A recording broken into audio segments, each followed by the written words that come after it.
విశ్వాస వీరుల యొక్క జాబితా మనకు ఇందులో కనబడుతూ ఉంది. ఇందులో మొట్టమొదటి విశ్వాస వీరుని యొక్క జాబితాలో మనం గమనించినట్లయితే మొట్టమొదటి వీరుడు మనకు అక్కడ కనబడతాడు. మరి 3వ వచనంలో మనం గమనించినట్లయితే 4వ వచనంలో మనం గమనించినట్లయితే విశ్వాసమును బట్టి హేబేలు కయీను కంటే శ్రేష్టమైన బలి దేవునికి అర్పించాడు. ప్రభునందు పిల్లరా, ఈ విశ్వాస వీరుల యొక్క జాబితాలో మనము మొట్టమొదటిగా హేబేలును గురించి మనం వింటున్నాం. ఎవరిని గురించి అండి? హేబేలును గురించి వింటున్నాం. ఈ హేబేలును గురించి మనం ఒక 6 పాయింట్లు, నేను ఎక్కువ సమయం తీసుకోను, మరి తక్కువ సమయంలోనే నేను ముగిస్తాను. 6 పాయింట్లు మనం విందాము. ఈ 6 పాయింట్లలో హేబేలు యొక్క తల్లిదండ్రులు, 2వ పాయింట్ హేబేలు పేరులోని మర్మం, 3వది హేబేలు యొక్క వృత్తి, 4వది హేబేలు యొక్క అర్పణ, 5 హేబేలు యొక్క విశ్వాసము, 6 హేబేలు యొక్క మరణం.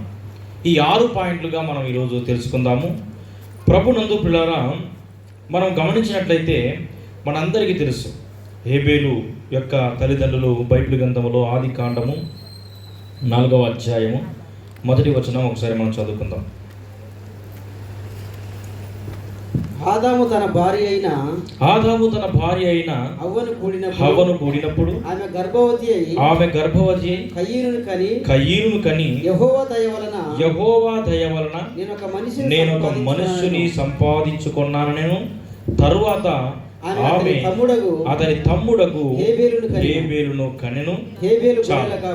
చూడండి ప్రభునందు పిల్లరా, ఈ ఆది కాండము 4వ అధ్యాయములో మొదటి 2-3 వచనాలను మనం చదివాం. మనందరికీ తెలుసు ఆది కాండమును దైవజనుడైన ప్రవక్త అయిన మోషే రాశాడు అని. ఆది కాండం మాత్రమే కాదు, బైబిల్ గ్రంథములో 5 ధర్మశాస్త్ర గ్రంథాలను ఆయనే రాశాడు. ప్రభునందు పిల్లరా, ఆది కాండము బైబిల్ గ్రంథం అంతటిలో కూడా మొట్టమొదటి పుస్తకముగా ఉన్నది. ఈ ఆది కాండము అనేటువంటి ఈ యొక్క పుస్తకాన్ని జెనసిస్ అని కూడా పిలుస్తారు, ఉత్పత్తి అంటారు అన్నమాట. ఈ యొక్క ఆది కాండాన్ని ప్రారంభ గ్రంథము అని కూడా పిలుస్తారు. ఎందుకంటే దేవుని యొక్క పరిచయం ప్రారంభం, అలాగనే సృష్టి ప్రారంభం, అలాగనే మానవుని యొక్క జన్మ ప్రారంభము, అలాగనే వివాహ వ్యవస్థ ప్రారంభము, అలాగనే పాపము ప్రారంభము, ఆ పాపము ద్వారా మరణము ప్రారంభము ఈ ఆది కాండంలోనే. అందుకే ప్రారంభ గ్రంథము అని కూడా పిలుస్తారు. ప్రభునందు పిల్లరా, ఈ ఆది కాండం 4వ అధ్యాయములో మొట్టమొదటి పాయింట్ మనం వింటూ ఉన్నాము. హేబేలు యొక్క తల్లిదండ్రుల గురించి మనం వింటూ ఉన్నాం. హేబేలు యొక్క తల్లిదండ్రులు ఇక్కడ మనకు 4వ అధ్యాయం 1-2 వచనాల్లోనే మనకు కనబడుతున్నారు కదా. మొట్టమొదటి మరి స్త్రీ పురుషులు ఎవరు బైబిల్ గ్రంథములో అంటే, సృష్టిలో అంటే ఆదాము హవ్వలు. ఆదాముని ఎలా చేశాడో చాలాసార్లు మీరు విన్నారు. హవ్వ ఎలా తయారు చేయబడిందో అనేది ఎన్నో వివాహ కార్యక్రమాల్లో కూడా మీరు విన్నారు. ఆదామును దేవుడు నేల మట్టితో నరుడు నిర్మించడము, నాసికారంధ్రాల్లో జీవవాయువును ఊదినప్పుడు ఆ నరుడు జీవాత్మ అవ్వడము, తర్వాత జంతువులు పక్షులు ఇవన్నీ కూడా ఈరోజు మనం పిలుస్తున్నట్లుగా పక్షుల పేర్లు జంతువుల పేర్లు ఈరోజు మనం పిలుస్తున్నట్లుగా ఆ రోజుల్లో ఎవరు పెట్టారు ఈ పేర్లు అంటే ఆదామే పెట్టాడు. ఆదాము ఈ జంతువులు పక్షులు వాటికి పేర్లు పెట్టడానికి వాటన్నిటిని కూడా జంతువులను పక్షులను ఎవరి దగ్గరికి పంపించాడు? ఆదాము యొద్దకు దేవుడు పంపించాడు. పంపించినప్పుడు ప్రభునందు పిల్లరా, దేవుడు ఒక ఆలోచన చేశాడు. ఏమని ఆలోచన చేశాడు అంటే, ఈ జంతువులన్నీ కూడా జంటలుగా వెళుతూ ఉన్నాయి. ఒకవేళ సింహం వెళితే మగ సింహము ఆడ సింహము, అలాగని పులి వెళితే మగ పులి ఆడ పులి, ఈ విధంగా జంటలుగా వెళుతున్నాయి. దేవునికి ఒక ఆలోచన వచ్చింది. ఏ ఆలోచన అంటే ప్రభునందు పిల్లరా, జంతువులకు జంటలున్నాయి, పక్షులకు జంటలున్నాయి, పురుగులకు జంటలున్నాయి, మానవుడు మాత్రం ఒంటరిగా ఉన్నాడు అని ఆ మానవుని యొక్క ప్రక్కటెముకలో నుంచి ఒక ఎముకను తీసి స్త్రీనిగా నిర్మించాడు. ఆ స్త్రీయే ఎవరండి? హవ్వ. ఈ హవ్వ ఆదాములకు పుట్టినటువంటి ఆ రెండవ సంతానమే, మొదటి సంతానము కయ్యను అయితే రెండవ సంతానము హేబేలు. అయితే ప్రభునందు ప్రియులారా, మొదటి పాయింట్ మనం విన్నాము. హేబేలు యొక్క తల్లిదండ్రులు ఎవరండి? మొదటి పాయింట్ ఆదాము, హవ్వలు. ఇప్పుడు రెండవ పాయింట్ మనం వింటూ ఉన్నాము. హేబేలు యొక్క పేరులోని మర్మం గురించి మనం వింటూ ఉన్నాం. ప్రభునందు ప్రియులారా, ఈ పేరు వాస్తవానికి హిబ్రూ పదము నుండి వచ్చినటువంటి పదం. హిబ్రూలో హెవెల్ అంటారు. ఏంటండి ఏం పేరు? హెవెల్. హెవెల్ అనగా ఆవిరి అని అర్థం. ఆవిరి అంటే తెలుసు కదండి. ఎప్పుడైనా మనం అన్నం వండినప్పుడు ఆవిరి అలా పైకి వెళ్ళిపోతుంది. ఎంతసేపు ఉంటుంది ఆవిరి? ఒకసారి వచ్చిన ఆవిరి మళ్ళీ ఎప్పుడు మనకు కనపడదు. అయితే ప్రభునందు ప్రియులారా, ఈ హెవెల్ అనేటువంటి పేరులో నుంచి హేబేలు అనేటువంటి పదం పుట్టింది. హేబేలు అనగా హెవెల్ అనగా ఆవిరి అని అర్థం. ప్రభునందు ప్రియులారా, ఈయన పేరు లాగానే ఈయన జీవితము కూడా ఆవిరి లాగానే అయిపోయింది. ఎక్కువ సంవత్సరాలు జీవించలేకపోయాడు. మన చివరి పాయింట్లో మనం అది వింటాం, ఎందుకు జీవించలేకపోయాడు. చిన్న వయసులోనే ఈయన మరణించడం జరిగిందండి. ప్రభునందు ప్రియులారా, ఆవిరి లాంటి జీవితం. చూడండి ప్రభునందు ప్రియులారా, ఎక్కువ కాలము ఏమాత్రం కూడా జీవించలేకపోయాడు. మనము ఎన్నో సంవత్సరాలు మనం జీవిస్తాము, కానీ ప్రభునందు ప్రియులారా, నిత్యమైనటువంటి సాక్ష్యాన్ని పొందుకోవడమే ముఖ్యం. ఈ హేబేలు కూడా ఎక్కువ కాలము జీవించలేకపోయినా ఆవిరి లాంటి జీవితం అయినప్పటికీ కూడా ప్రభునందు ప్రియులారా, ఇతడు దేవుని కోసము జీవించడం జరిగింది. ఎన్ని సంవత్సరాలు మనం జీవించాము అన్నది ముఖ్యము కాదు, కానీ ఈ బ్రతికినన్నాళ్ళు జీవించిన సంవత్సరాలు దేని కొరకు నీవు జీవించావు అన్నది ముఖ్యం. యాకోబు పత్రిక 4వ అధ్యాయం 13-14 వచనాలు మనం ఒకసారి గమనిద్దాం. యాకోబు పత్రిక 4:13-14. నేడైనను రేపైనను ఒకానొక పట్టణముకు వెళ్ళి అక్కడ ఒక సంవత్సరం ఉండి వ్యాపారము చేసి లాభము సంపాదించమని రండని చెప్పుకుని వారులారా, రేపేమి సంభవించునో మీకు తెలియదు. మీ జీవమే పాటిది. మీరు కొంతసేపు కనబడి అంతలోనే మాయమైపోయేటువంటి ఆవిరి వంటి వారే. చూడండి ప్రభునందు ప్రియులారా, మానవుని యొక్క జీవితము ఎప్పుడు ముగుస్తుందో ఎవ్వరు కూడా గుర్తించరు, ఎవరికి తెలియదు. నరుని ఆయుష్ బైబిల్ గ్రంథములో చెప్పబడిన విధముగా నరుని ఆయుష్ ఎంతంట? కేవలము 70 సంవత్సరాలు మాత్రమే. ఆ కాలంలో ప్రారంభంలో 969 సంవత్సరాలు, 960, 950 అలా తగ్గుకుంటా ఇప్పుడు ఎన్ని సంవత్సరాలకు వచ్చేసిందండి? 70. అధిక బలం ఉంటే 80 సంవత్సరాలు. తర్వాత కూడా జీవించి ఉన్నాడంటే ఆయాసము దుఃఖమే, ఆయాసము బాధతోనే ఉంటారు. అయితే ప్రభునందు ప్రియులారా, మానవుని యొక్క జీవితము ఆవిరి వంటిది కాబట్టి ప్రభునందు ప్రియులారా, ఎప్పుడు మానవుడు మరణిస్తాడో తెలియదు. కాబట్టి మరణించే లోపే మనము క్రీస్తును తెలుసుకునేటువంటి వారముగా ఉండాలి. ఈ భూమి మీద జీవించినంత కాలము మనం మరణించిన తర్వాత ఇంకా ఏ ప్రయోజనం ఉండదండి. ఈ భూమి మీద జీవించినంత కాలము మన జీవితము ఆవిరి వంటిది. కాబట్టి ప్రభునందు ప్రియులారా, మనము మరణించే లోపే, ఒక సామెత ఉంది కదండి, దీపం ఉండగానే ఏం చేసుకోవాలంట? ఇంటిని చక్కబెట్టుకోవాలంట. ప్రాణం ఉండగానే ప్రభుని మనం తెలుసుకోవాలి.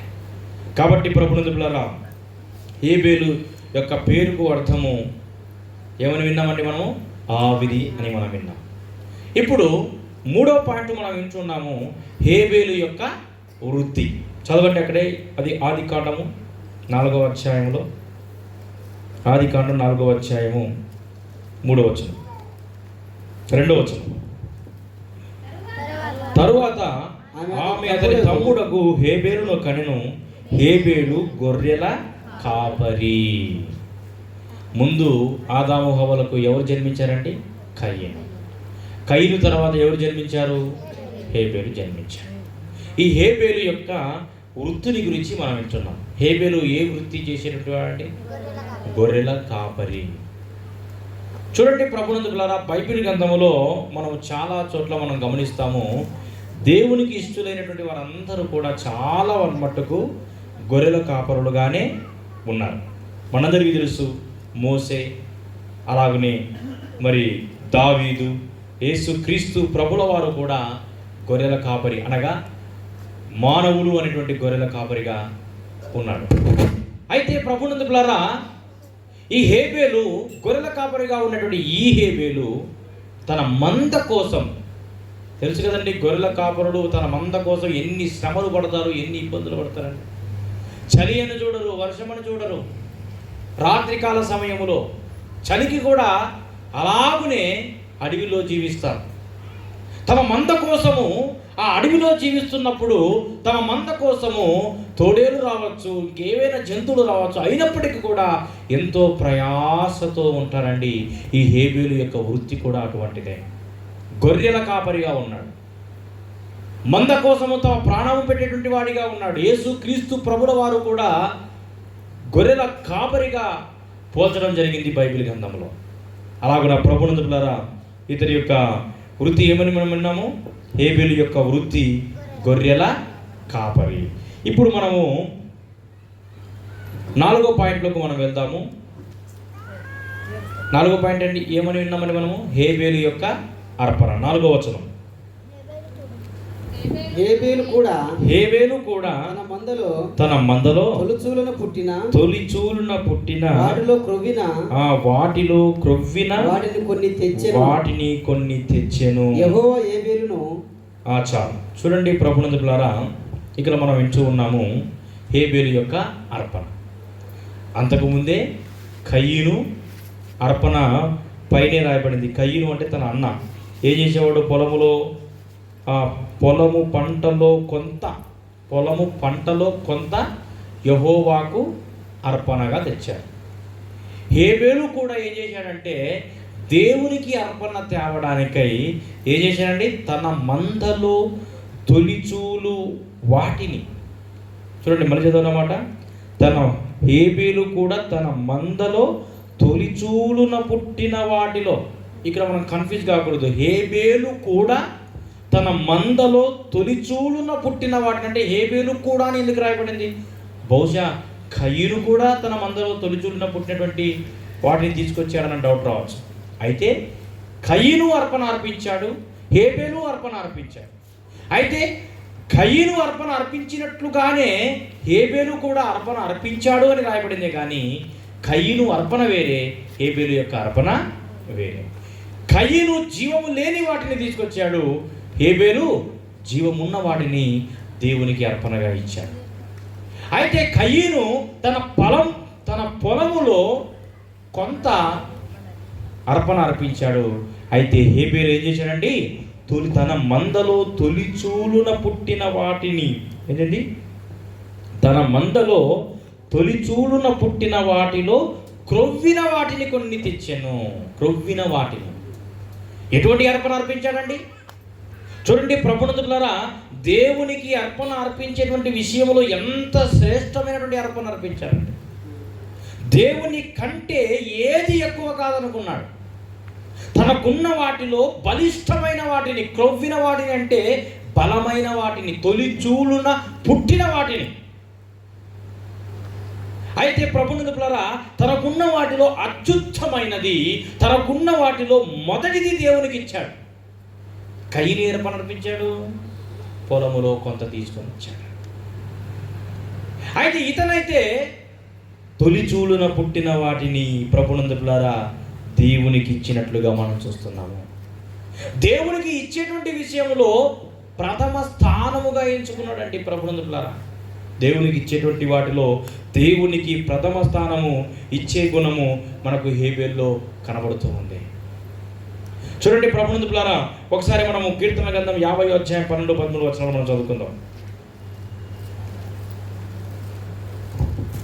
కీర్తన 50, 12, 13.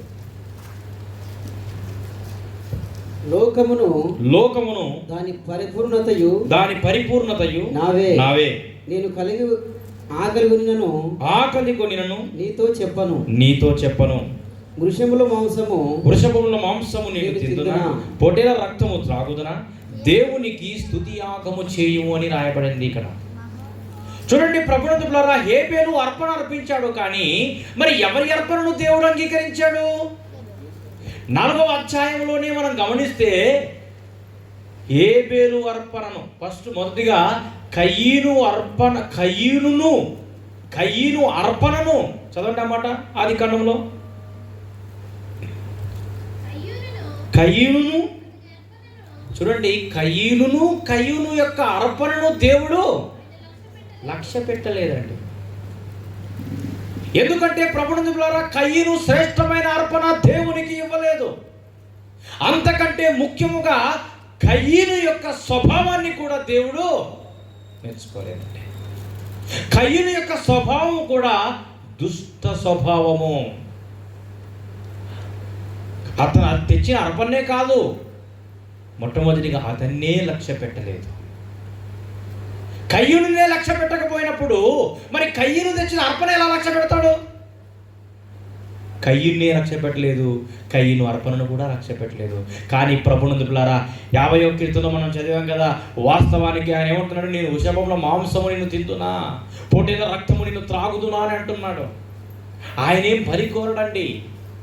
కానీ ప్రభునందు ప్రియులారా, అంతకంటే ముఖ్యముగా మన విరిగి నలిగిన హృదయాన్ని ఆయన కోరుకుంటాడు. మరి హేబేలు యొక్క హృదయాన్ని ఆయన కోరుకున్నాడు. కయీను అతని అర్పణను అంగీకరించలేదు. అయితే హేబేలు అర్పణ కంటే ముందు ఎవరిని లక్ష్య పెట్టాడండి? హేబేలు యొక్క అర్పణ కంటే ముందు హేబేలును లక్ష్య పెట్టాడు. ఎందుకంటే ప్రభునందు ప్రియులారా, హేబేలు నీతిమంతుడు కాబట్టి. హేబేలు యొక్క విశ్వాసాన్ని హెబ్రీయుల రాష్ట్రపత్రికలో మనం చదివాం కదా, హేబేలు కయీను కంటే ఎటువంటి అర్పణ అర్పించాడంట? శ్రేష్టమైన అర్పణ. అది ఏ విధంగా? విశ్వాసముతో. ప్రభునందు ప్రియులారా, హోషేయ గ్రంథం 6వ అధ్యాయము 6వ వచనాన్ని ఒకసారి మనం చదువుకుందాం. 6:6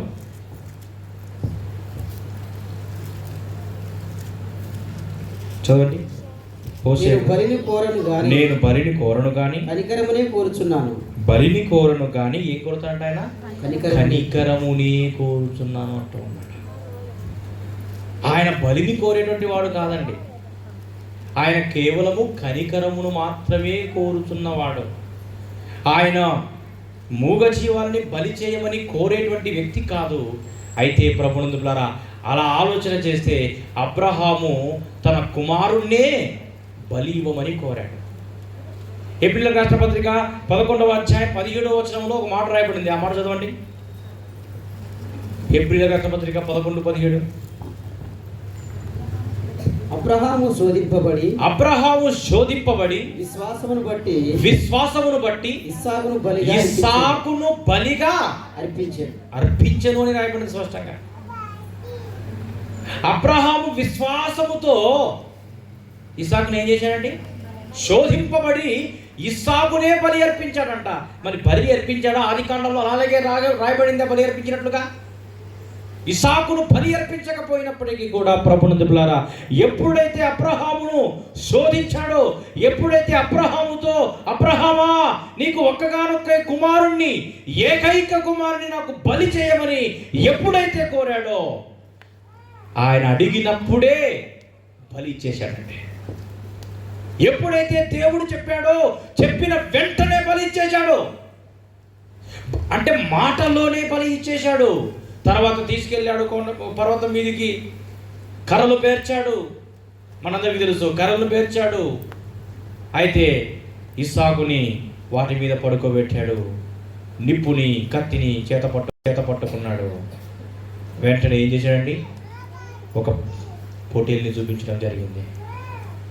అయితే ప్రభునందు ప్రియులారా, పొట్టేలును బలి అర్పించాడు. ఇస్సాకుకు బదులుగా అక్కడ ఏం అర్పించబడింది? పొట్టేలు అర్పించబడింది. ఇస్సాకు బలి అవ్వవలసింది, ఇస్సాకుకు బలిగా పొట్టేలు అర్పించడం జరిగింది అక్కడ. కానీ హెబ్రీయుల రాష్ట్ర పత్రికలో విశ్వాసముతో, దేవుని మీద విశ్వాసముతో ఎప్పుడైతే కోరాడో, కోరిన వెంటనే తన హృదయముతో ఇస్సాకును దేవునికి బలి చేశాడు. అయితే ప్రభునందు పిల్లారా, బలి కన్నా దేవుడు ముందుగా మన హృదయాన్ని దేవుడు అడుగుతాడండి. ఆయనకు కావలసింది మన హృదయము. అయితే హేబేలు యొక్క అర్పణను అంగీకరించాడు అంటే అంతకంటే ముందు హేబేలును అంగీకరించాడు, హేబేలును లక్ష్య పెట్టాడు. కాబట్టి ఆయన అర్పణను కూడా అంగీకరించాడండి. అయితే ప్రభునందులారా, నీవు కూడా దేవుని మందిరమునకు ఎన్నో విధాలుగా అర్పణలు అర్పించడానికి తీసుకెళ్తూ ఉంటావు. కానీ నీ అర్పణను నీలో విశ్వాసము లేకుండా,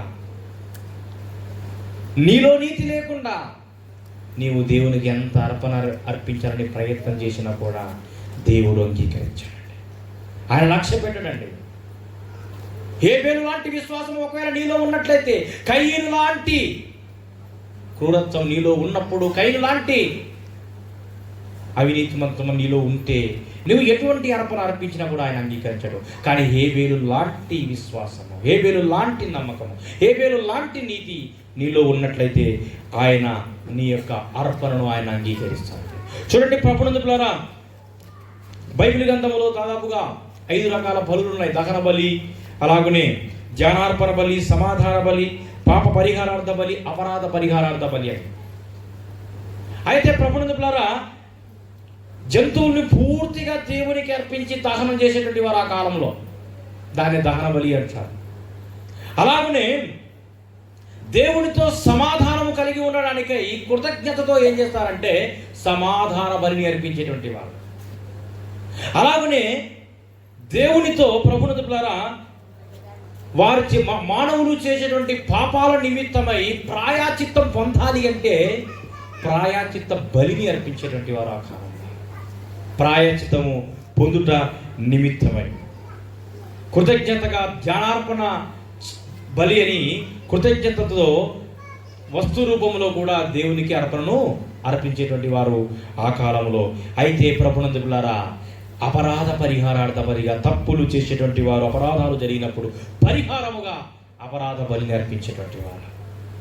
అయితే ప్రభునందులారా, ఆ బలులన్నిటినీ కూడా ఈరోజు దేవుడు నిన్ను కోరడం లేదు, కానీ ఆయన అడుగుతుంది ప్రభునందులారా, ఇక బలి అవ్వవలసిన అవసరం లేదు. ఆనాడు హేబేలు దేవునికి బలి అర్పించాడు. ఇస్సాకుకు బదులుగా దేవుడు అబ్రహాముకి మరి పొటేళ్లు చూపించినప్పుడు పొటేళ్లు అర్పించాడు. అయితే ప్రభునందులారా, నీ కోసము నా కోసము నీవు నేను చేసేటువంటి పాపముల నిమిత్తమై యేసుక్రీస్తు ప్రభుల వారే 2026 సంవత్సరాల క్రితము మన కొరకు బలి అయ్యాడు. ఇక మనకు ఏ పొట్టేలతో అవసరం లేదు, ఏ మేకలతో మనకు అవసరం లేదు. అయితే మన మనసుతో దేవుని ఆరాధించేటువంటి వారముగా ఉండాలి. ఆయన మన పాపాల కోసం మరణించాడు, ఆయన మన పాపాల కోసం ప్రాణత్యాగం చేశాడు. కాబట్టి ఆయన్ను జ్ఞాపకం చేసుకుంటూ మనము ఆయనను మన హృదయముతో అర్పణను అర్పించాలండి. అలాగనే మరొక మాట మనం చదువుకుందాము. 5వ పాయింట్ త్వరగా ముగిస్తాను. 5వ పాయింట్ కూడా మనం చదువుకుందాము. హెబ్రీ రాష్ట్ర పత్రిక 11:4. హెబ్రీ పత్రిక 11:4. విశ్వాసమును బట్టి హేబేలు కయీను కంటే శ్రేష్టమైన ఏమంటారు పెడదండి, విశ్వాసమును బట్టి హేబేలు ఎవరికంటే కయీను కంటే శ్రేష్టమైన బలిని దేవునికి అర్పించాను. తర్వాత దేవుడు అతని అర్పణలను గురించి సాక్ష్యం ఇచ్చినప్పుడు అతడు ఆ విశ్వాసమును బట్టి నీతిమంతుడని సాక్ష్యం పొందెను. ఎవరు సాక్ష్యం పొందారండి నీతిమంతుడని? ఎవరి చేత సాక్ష్యం పొందారు? హేబేలు నీతిమంతుడని ఆ విశ్వాసమును బట్టి, హేబేలు తెచ్చిన ఆ అర్పణను బట్టి ఎవరు హేబేలును గురించి సాక్ష్యం ఇచ్చారు అంటే దేవుడే సాక్ష్యం ఇచ్చాడు. ఏమని సాక్ష్యం ఇచ్చాడు? హేబేలు నీతిమంతుడు అని, హేబేలు విశ్వాసవీరుడు అని, హేబేలు నీతిమంతుడని దేవుడే సాక్ష్యం ఇచ్చాడు. మరి నీ గురించి దేవుడు సాక్ష్యం ఇస్తూ ఉన్నాడా? అది జ్ఞాపకం చేసుకో. చూడండి ప్రభునందులారా, హేబేలు తెచ్చిన అర్పణను చూసి దేవుడు ఏమాత్రము కూడా మురిసిపోలేదండి. హేబేలు తెచ్చినటువంటి ఆ పొట్టేలును, ఆ గొర్రె పిల్లను బట్టి దేవుడు ఏమాత్రము సంతోషించలేదు. దేన్ని బట్టి సంతోషించాడంటే ఆయన విశ్వాసాన్ని బట్టి, ఆయనకున్నటువంటి దేవుని మీద ఉన్న విశ్వాసాన్ని బట్టి. అసలు విశ్వాసం అంటే ఏంటి అంటే బైబిల్ గ్రంథంలో హెబ్రీయులకు రాసిన పత్రిక 11వ అధ్యాయము 1వ వచనంలో రాయబడింది. ఏమని రాయబడింది? విశ్వాసమనున్నది నిరీక్షించబడు వాటి యొక్క నిజ స్వరూపమును. ఏంటంటే విశ్వాసం అనేది ఏంటంట? నిరీక్షించబడు వాటి యొక్క నిజ స్వరూపం. మనం దేని కొరకైతే నిరీక్షిస్తున్నామో, దేని కొరకైతే ఎదురు చూస్తున్నామో, ఆ నిరీక్షించబడేటువంటి వాటి యొక్క నిజ స్వరూపం. అదృశ్యమైనవి కూడా, అంటే కనబడనివి కూడా ఉన్నవి అనుటకు రుజువై ఉన్నది. అదే విశ్వాసం. నీకు పరలోకం కనబడుతుందా? కనబడదు. చాలా మంది ప్రశ్నిస్తూ ఉంటారు, నీకు పరలోక రాజ్యానికి నువ్వు వెళ్తావని ఏదైనా చెప్పినప్పుడు నువ్వు పరలోకం చూసొచ్చావా అని ప్రశ్నిస్తారు. పరలోకము నువ్వు చూడకపోయినా కూడా ప్రభునందు పిల్లారా ఉంది అని నమ్మడమే విశ్వాసం. నరకము నువ్వు చూడలేదు, బైబిల్ గ్రంథాలు సెలవిస్తూ ఉన్నాయి. బైబిల్ గ్రంథం సెలవిస్తూ ఉంది, పాపము చేస్తే పాపం వలన వచ్చే జీతము మరణము, ఆ మరణము నరకము. అయితే ఈ నరకము నువ్వు చూడలేదు, అయితే ప్రభునందు పిల్లారా ఉంది అని నమ్మడమే విశ్వాసం. కనబడకపోయినా కూడా ఉంది అని నమ్మడమే విశ్వాసం అండి. ఆ విశ్వాసముతోనే అక్కడ చూడండి, హెబ్రీయులకు రాసిన పత్రిక, దాన్ని బట్టియే పెద్దలు ఏం పొందారట? సాక్ష్యం పొందారు. ఈ హేబేలు సాక్ష్యం పొందాడండి. ఆ సాక్ష్యాన్ని నీవు పొందుకుంటున్నావా? అటువంటి విశ్వాసం నీవు కలిగి ఉన్నావా? చూడండి ప్రభుత్వంలో చివరి పాయింట్ మనం చదువుకొని మనం ముగించుకుందాము. 4వ అధ్యాయము 5వ వచనం చదవండి. ఇదియు కాగా ఈ చోటుననే హెబ్రీయులకు రాసిన పత్రిక, విశ్వాసమును బట్టి హానోకు మరణం చూడకుండానట్లు కొనిపోబడిను.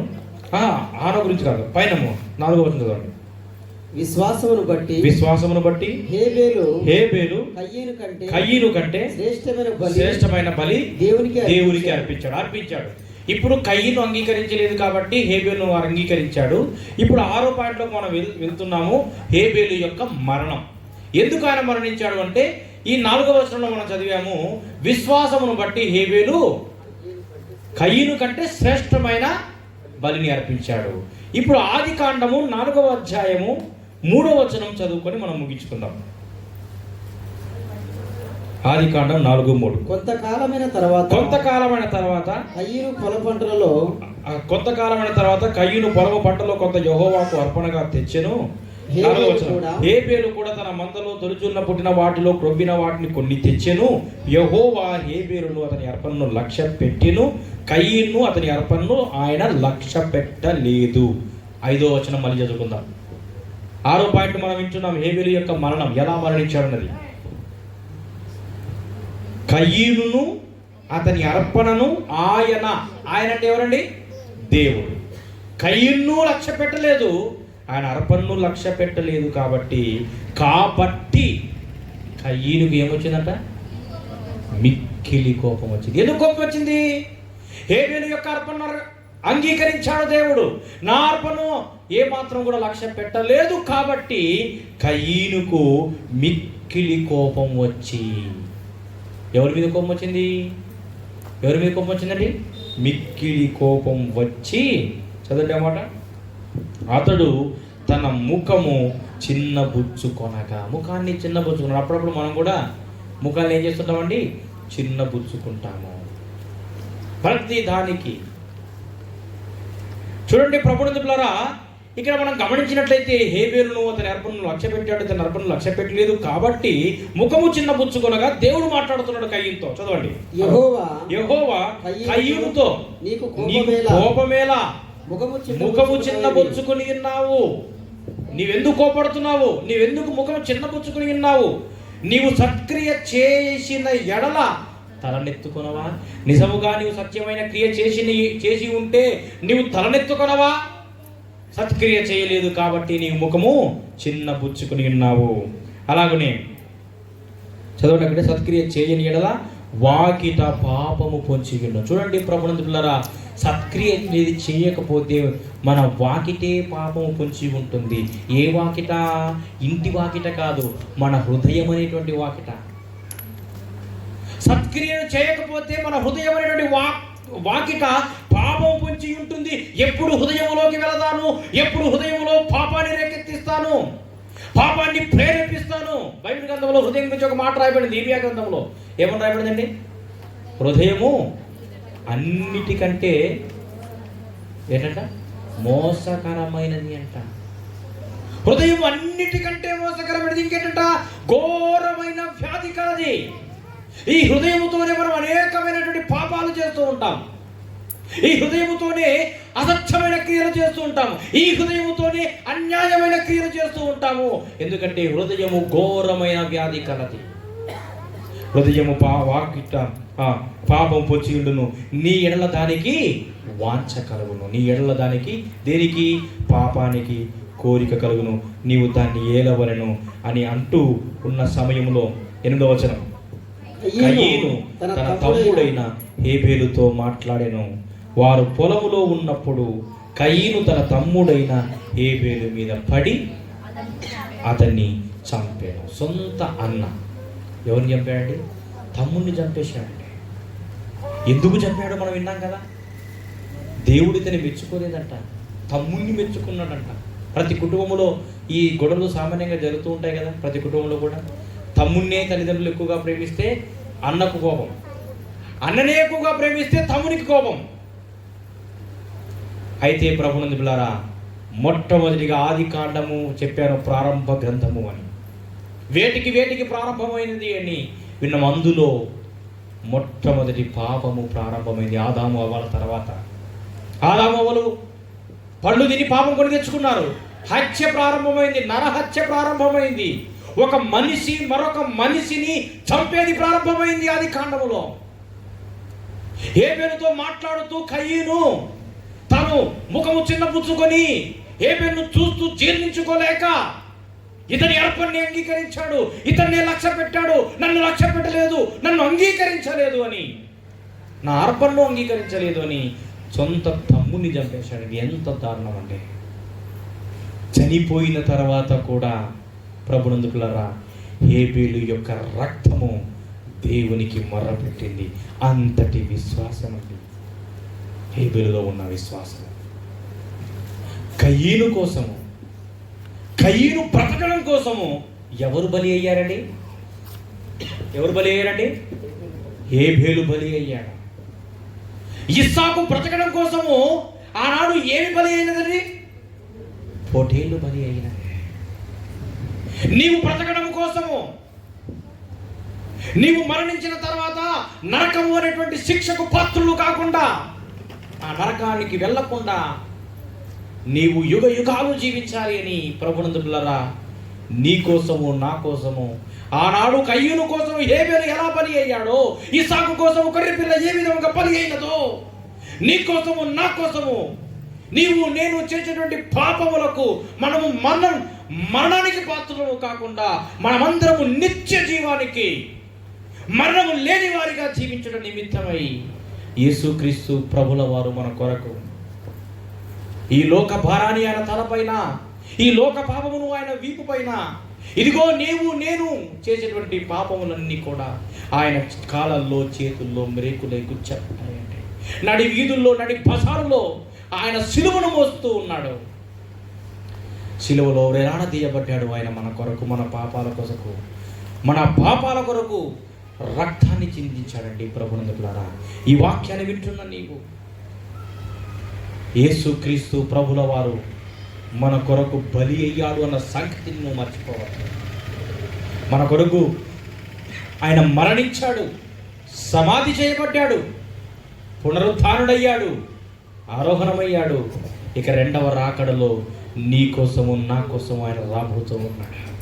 ఇంకా నీవు క్రీస్తుని ఎరగకపోతే, ఇంకా నీవు క్రీస్తుని తెలుసుకోకపోతే, రోమీలకు రాష్ట్ర పత్రికలో రాయబడినట్లుగా ఆయన యేసు క్రీస్తు ప్రభువని నీ నోటితో ఒప్పుకొని, యేసు ప్రభువని నీ నోటితో ఒప్పుకొని నీ హృదయమందు విశ్వసించిన ఎడలా ఏమవుతావండి? రక్షణ పొందుతావు. నీవు ఇంకా రక్షణలోకి రాలేదంటే ప్రభునందు ఈ వాక్యాన్ని వింటున్న నీవు క్రీస్తే నీ రక్షణ కొరకు మరణించాడు అని, ప్రాణత్యాగం చేశాడు అని ఆయనను నీ నోటితో ఒప్పుకొని హృదయమందు విశ్వసిస్తే నీవు రక్షించబడతావని మనవి చేస్తూ దేవుడు తన వాక్యమును దీవించి ఆశీర్వదించునుగాక. ఆమేన్. మంచిది. సమయంలో విన్న వాక్యం నిమిత్తమే మనం ప్రార్థన చేస్తాం.